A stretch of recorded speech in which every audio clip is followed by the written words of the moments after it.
ہمیں نہیں معلوم کہ اگلے سال ہماری زندگی میں یہ دن آتے بھی ہیں یا نہیں، ہم اس سے پہلے ہی نہ دنیا سے چلے جائیں. اس لیے بہت ضروری ہے کہ ان 10 دنوں کی پلاننگ کریں کہ ہم نے کیا کیا کرنا ہے. صرف وہ کام کافی نہیں جو ہم ہر روز نیکی کے کام کرتے رہتے ہیں، مثلا جو روٹین میں نوافل پڑھ رہے ہیں یا صدقہ خیرات کر رہے ہیں، یا اور نہیں، مزید بھی کرنا ہے. صحابہ ان دنوں میں انتھک محنت کیا کرتے تھے.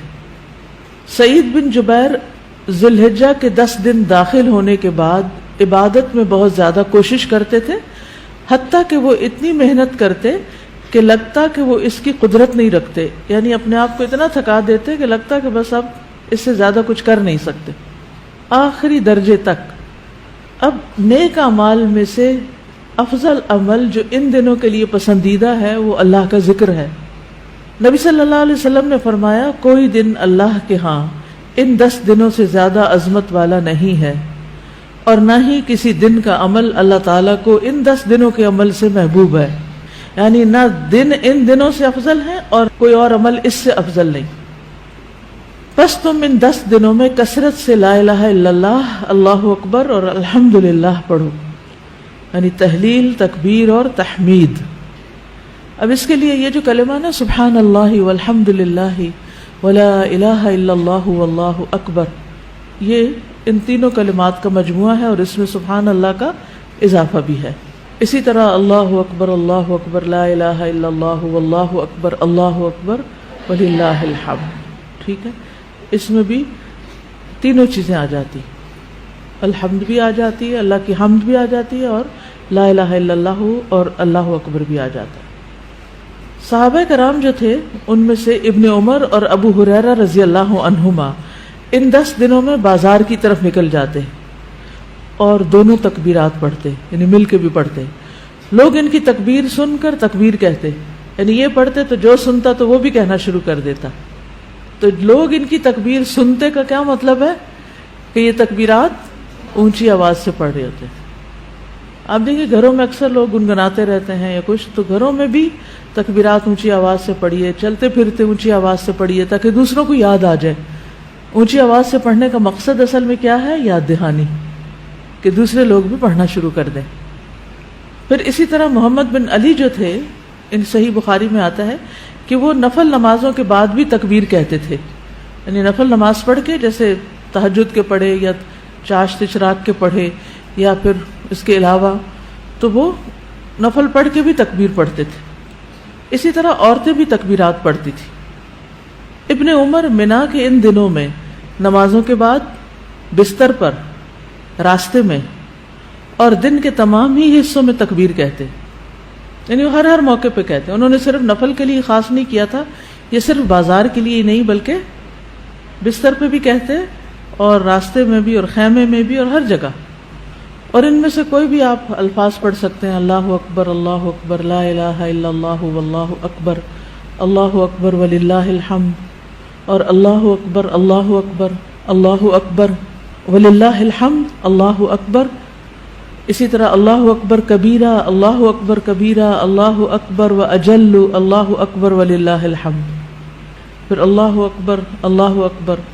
اکبر کبیرہ، تو اللہ اکبر کبیرہ والحمد للہ کثیرہ وسبحان اللہ بکرۃ و اصیلا بھی آپ پڑھ سکتے ہیں. ٹھیک ہے، آخر میں اللہم اغفر لی بھی کہہ سکتے ہیں. دوسرا اہم کام جو ان دنوں میں کرنے کا ہے وہ 9 ذی الحجہ کا روزہ ہے.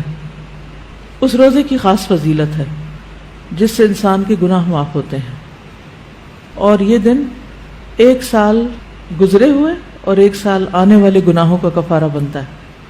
لیکن اس کے علاوہ بھی آپ باقی دنوں میں روزے رکھ سکتے ہیں.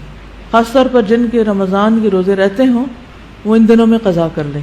جو شوال میں نہیں کر سکے، ذوالقعدہ میں نہیں کر سکے، اب ذوالحجہ میں کر لیں. اجر کا اجر ہے اور اپنے فرض کی ادائیگی بھی ہو جائے گی. شوال کے روزے تو الگ الگ رکھنے پڑتے ہیں، لیکن یہ آپ ملا کے بھی رکھ سکتے ہیں، کیونکہ ان پہلے 8 دنوں کے روزے کو مخصوص نہیں ہے. یہ ہم نفلی روزے ثواب کی خاطر رکھتے ہیں، لیکن اگر قضا رکھ لیں تو بہت اچھا ہے. اور ان دنوں کا سب سے افضل عمل قربانی ہے. اقوال میں تسبیحات ہیں، افعال میں قربانی. تو مجھے امید ہے کہ آپ سب نے قربانیوں کا بندوبست کر لیا ہوگا. اگر ہر شخص الگ الگ نہیں کر سکتا، تو مل کے بھی اکٹھے ہو کے بھی قربانی کر سکتے ہیں، کیونکہ جان کا صدقہ تو کبھی بھی کیا جا سکتا ہے. تو عام دنوں میں کرنے کی بجائے ان دنوں میں انسان کر لے، ان دنوں میں پیسے جمع کرا لے. خاص طور پر غریبوں تک جو پہنچایا جاتا ہے گوشت، اس میں انسان اپنا حصہ ڈال لے. ایک طرف کیا کرنا ہے، تسبیحات کی کثرت، اور دوسری طرف کیا چھوڑنا ہے، غیبت، چگلی، تانا، فضول میں لغو باتیں، ہنسی مذاق. اپنے شر سے دوسروں کو محفوظ رکھنا، اپنی زبان سے دوسروں کو اذیت نہیں دینا، بدگمانی، تجسس، ٹوہ نہیں لگانا، آر نہیں دلانا، نفرت و بغض نہیں کرنا، ظلم نہ کرنا ہے نہ ہونے دینا ہے، کسی کو بے عزت نہیں کرنا، آر دلانا اور تانا دینے والی عادتوں کو چھوڑنا ہے. ٹانٹنگ، وہ جو عادتیں ہوتی ہیں نا، ان کو بھی چھوڑنا ہے. غصہ نافذ کرنے کی طاقت رکھنے کے باوجود اس کو چھوڑ دینا ہے. گالی گلوچ، بد زبانی، ان چیزوں سے بھی بچنا ہے. مسلمان کو ہر طرح کی اذیت دینے سے رکنا ہے. رشتہ داروں کی قطع تعلق ہی نہیں کرنی، ان کو منانا ہے. ظالم رشتہ داروں پر بھی مہربانی کرنی ہے. اپنے شر سے پڑوسیوں کو بچانا ہے. اپنے ایمان کی تجدید کرنی ہے. صبر اور عفو درگزر کرنا ہے. اچھا اخلاق اختیار کرنا ہے. اول وقت پہ نماز پڑھنا ہے.